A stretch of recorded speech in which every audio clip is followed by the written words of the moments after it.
In country living, when we're not limited by the square meters of our typical apartment, many people dedicate some space in their homes for various entertainment or leisure activities. Very often, this space ends up being in people's basements. In this video, I want to explore different scenarios for using such rooms, what they can be adapted for, the pros and cons of each scenario, and which one I think seems the most optimal. It's Anton here, and you're on the Blackroom channel. Let's figure it out together. Let's go! I want to clarify that we're not considering that everything should be designed with all spaces planned, but I often come across houses where there are a series of rooms and they aren't fully defined. They wanted to do one thing, but they sit empty. There are enough utilities like ventilation and air conditioning, and wet points have been set up. Let's set aside the engineering aspects, though that's an important topic. They wanted to do one thing, but they sit empty. And utilities like ventilation, AC, and wet points. Set aside engineering aspects, though important. Look at scenarios for basement room adaptations. First, I think of saunas as a fan. Let's just look at different scenarios for what the rooms in basements can mainly be adapted for. But the first thing that comes to mind for me personally is that I am a big fan of baths. And if I had such a room in my house, the first thing I would do there would be something like a spa. A spa is a place where your body can really relax and disconnect from everything that's happening to us throughout the day. You can just unwind with hot and cold treatments. After a long, stressful day, it's really nice to come in and switch gears with various body treatments. Any sauna, heating, cooling, all those contrasting experiences are really great for relaxing the body and muscles, and through that relaxation, the mind also calms down and relaxes. But if we're talking about a traditional Russian bath, as is customary for us, ideally it should be built outside the house and organized in a separate, proper log cabin made of real logs so it feels authentic. And give that space over to something else. The second scenario is a billiard room. Often people get into it, start going, playing with a coach and getting serious about it. Kids, as they grow up, also get into it, so this area can really become very, very popular and cool, and when friends come over you can play billiards. So this area can really become very, very popular and cool. So when friends come over, you can play billiards. You can not only set up a billiard table, but also create a space around it for board games. It's various things like throwing darts or something else. There are a number of specific games that go really well in the same room as billiards. I also did something like that with billiards. There are several types of tables, different sizes, and various types of pockets. It's also important to make the right choice here. We're opening a new joint showroom pavilion with the company MBM Billiards, the Russian representative, my partner Olga. The billiard tables there are like art objects, so if you just want to surprise your friends and occasionally use that room for its intended purpose, you can do it that way.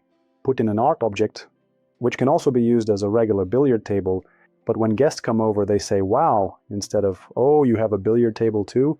No, sometimes billiards is really something special. But it's important to remember that if this is a serious hobby for you or your kids, then there's no question about it. It's worth it, worth the investment, because a table like that, especially one that's beautiful and can be considered an art object, can easily cost 70, 90 or over 100,000 euros. But if it was just a temporary whim, it could end up being a room that you rarely use. And you might go down there once a year. It's really important to understand how often you'll be using it. Basements can be wine cellars with climate control, but may end up as storage if not used. Home gyms save time but often go unused. Because in basements, yes, we're talking about a space that often remains unused for some reason. You can adapt it into a wine cellar. The initial conditions can be very close to ideal, but it's also important to create a certain microclimate, a specific ventilation system, and maintain the temperature and humidity. Of course, it's important to create an atmosphere with nice wine shelves or to install special refrigerators. Those who are into wine usually prioritize this and do it when building their first home and so on. If you're thinking, well, there's space, why not do it? You've been thinking about it for a while, but if you don't drink wine often and aren't a connoisseur, there's a good chance you'll hardly use that space and it will just turn into storage. Also, many people designate a space and set up a gym, especially when they build a house for the first time.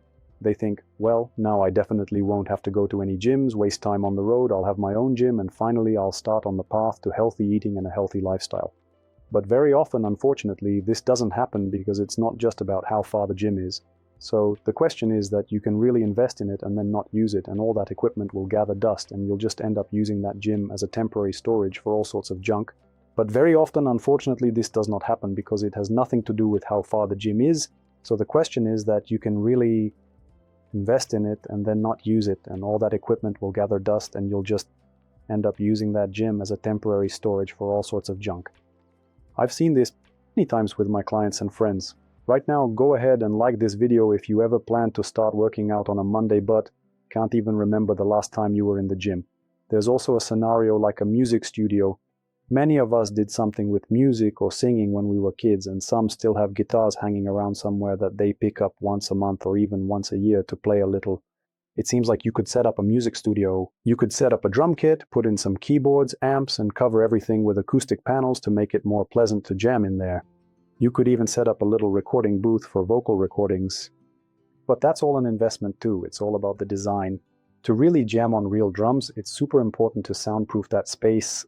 And a soundproofed space can be used in much more interesting ways. That's exactly what we'll talk about in the next scenarios, but often it happens that what seemed like a hobby was actually something we did in our youth, somewhere in childhood, and now by pursuing what we didn't back then, we can quickly, in a week for example, get into it all. So here it's really important to understand how much musical talent you actually have and your desire to regularly play, use, and record music. In childhood and now, by pursuing what we didn't back then, we can quickly, in a week for example, get into it all. So it's really important to understand how much musical talent you actually have and your desire to regularly play, use, and record music. To create something. Friends, write in the comments right now how often and how many hours a week you actually dedicate to your hobby or your passion, or your life has long been completely dedicated to your work, your job, and professional fulfillment. You really won't find a day for hobbies. Write how many hours a week you actually spend on what you enjoy. It's a blast. And finally, we're getting to the scenarios that are mainly about entertainment, getting new emotions, or practicing some sports that are pretty hard to do, like in winter. And the first scenario is a golf simulator, a golf club, a full-fledged golf course, but virtual. When you have a special screen set up, a projector hanging, the floor arranged, and a small sound system built into the ceiling, you come in with your set of clubs that you use in the summer at the golf club and start your virtual golf tour, playing through those familiar courses that you play in real life. It's really important for golf enthusiasts to practice in winter so they don't lose skills. This is one of the scenarios where, if you're really into golf, having your own home makes it reasonable and cool to set this up. When you can actually afford all of this, then why not, right? But if you suddenly decide, I'm going to create this room and get into it, train, and then go play on real golf courses in the summer, I would think it over 3 times before investing. When you can really afford all this, then why not actually? But if you suddenly decide, I'm going to set up this room and get into it, train, and then go play on real golf courses in the summer, I would really think it over 3 times before investing. I would check out friends, visit companies that specialize in these kinds of projects, those who have showrooms, and spend a few hours, ideally a few days, trying it all out to really understand it. Dedicating an entire room to a golf simulator isn't that hard, so that's another scenario, directly related to entertainment. The next entertainment scenario is probably pretty obvious. It's a nightclub with a disco and karaoke. Very often, these things are combined with each other. This is professional disco lighting, and it's a powerful professional audio system that usually hangs around you, or at least of course it's stereo, with a set of cool big subwoofers, so you can turn it up like in a real club, so to speak. Friends come over, you turn on the light show, disco balls, all that stuff. Smoke, well, in general, a disco. And we kind of danced, and now it seems like we want to sing. Right here you have a bar area. In general, this is all the nightlife, the partying. And here, in principle, there are probably no downsides or any negative scenarios, so that you suddenly stop hanging out and stop having fun with friends perhaps, only when you reach a certain age, when it gets hard to party, when it gets hard to drink. But there's one not so obvious downside here. On one hand, yeah, it's cool to have a club at home, but think about this aspect. When you go to a public club, there's also the whole socialization thing with a crowd of people partying together. And often we underestimate how frequently we will actually gather a decent group of friends to recreate that vibe at home.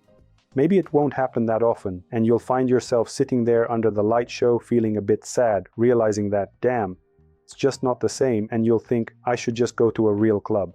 The next scenario is more universal. I would call it either a media room or a media space or even a man cave with a ton of entertainment options. You can watch movies on a big screen, catch sports events on a big screen, and right there you have a little bar, plus you can set up an electronic shooting range to shoot at targets or pop some plates. You can also set up some arcade machines and board games in this same room. So it's a real man cave where you can, if needed, turn up the volume really loud and basically even set up a disco vibe and have karaoke. So overall, it's a super multifunctional entertainment space, spacious, with a lounge area and a bar area. And overall, this will be a significantly more versatile setup than just building yourself a nightclub and disco. By the way, there could also be space for musical instruments, and sometimes you can come over and jam on the guitar. So when there's a big, nice, open space where you can zone it out and really create a whole range of different entertainment scenarios, there you go. That's exactly the concept we're showcasing in our new showroom at the Casa Rica Interior Center. Friends, I invite you over. We've got a media zone, a pool table, darts, a lounge area, and so much more. And there's disco lights, disco music, karaoke, you can watch multi-channel movies and play music in Dolby Atmos. So that's basically the concept, a spectacular array of entertainment. That's exactly where you can fully test out all these scenarios and figure out what you really want to set up in your home. But there's another scenario that can also include karaoke, an electronic shooting range, gaming consoles, watching sports events, and if needed, you can even disconnect, meditate, relax, or have a work call, or just catch up with friends on a big screen. This, my friends, is a home theater. This is a dedicated soundproofed and acoustically treated space where it's just nice to be. It's like the room I'm sitting in right now. The only difference is that everything here is out in the open, which affects the sound, speakers, acoustic panels, but all of that can be hidden behind acoustically transparent fabrics, allowing for any design you want. Then you get a super cool, comfortable room for media entertainment. When you turn on a movie, you just instantly get lost in the screen, completely absorbed in what's happening on that huge display. It can be a projection one, and now it can be LED. Technology has advanced so much that you can simply get such a realistic immersion in your favorite movie or any content that you simply don't need any virtual reality glasses. It's exactly when you dedicate an entire room and design it perfectly to fit those usage scenarios, while prioritizing a specific area where the audience will have an amazing experience listening to and watching any type of content, that you achieve something you just can't get in a large multifunctional media space or the man cave we talked about earlier. Everything for your perfect comfort and leisure. Just come in, plop down in your recliner, perfectly made just for your measurements, your comfort, and the softness of the filling. You just press a button on your iPad or phone, everything turns on, and the lights slowly dim. And you just fly off to another galaxy. That's exactly the kind of home theaters our company, Blackroom, designs and builds. We are world-class specialists, as confirmed by numerous international awards from the CEDIA Association. This year we received our third one. For 3 years in a row, we've made it to the finals of this prestigious international competition, and this year I personally flew to London and received a third award. Our team, made up of more than 15 people, will meticulously design your home theater down to the millimeter. In the end, you'll get a project album with 130 pages, which will guarantee the maximum amount of emotions for every ruble you invest. Come visit our showroom. This is a wonderful space. By the way, we're currently building a new showroom in Casa Rica, right next to that multimedia entertainment pavilion. We're going to have a real new cinema with an interesting new design, significantly more spacious and at a whole new level in terms of performance and experience. Although, to be honest, people just change when they leave our showroom. Everyone is smiling, because they don't even realize the level of joy and emotions you can get from watching a movie on a big screen, right at home. So definitely come by for a test drive. I'm leaving the necessary links to our website in the description of this video, where you can submit a request to visit the showroom. Come by and we'll meet in person. I'll give you a tour, I'll tell you everything, show you and demonstrate it all. Then say thank you, and I promise you, to sum up everything I've said, friends, you need to honestly assess whether you're really into something enough to dedicate an entire space in your home to it, or if it's just going to sit there unused. And let's be honest with each other, we watch movies and series way more often than everything else we've talked about in this role. Even if we're not watching movies, we're watching some kind of sport competitions. Therefore, friends, frankly speaking, the last two scenarios will be the most frequent and most in demand, in fact, from our daily life in a country house. If you are a movie buff, then a dedicated private home cinema is definitely the way to go. But if you're leaning towards a more versatile space, a larger area equipped with a lot more entertainment options, then a media room with amazing sound, disco lights, a bar, and everything else you can add, including a pool table, is your solution. This is exactly what we specialize in and talk about all these things on our YouTube channel. So friends, subscribe if you haven't already and hit the bell so you don't miss any new videos. Well, as always, it was Anton, the founder of Blackroom, with you. We'll see you very soon in new videos. Alright friends, goodbye.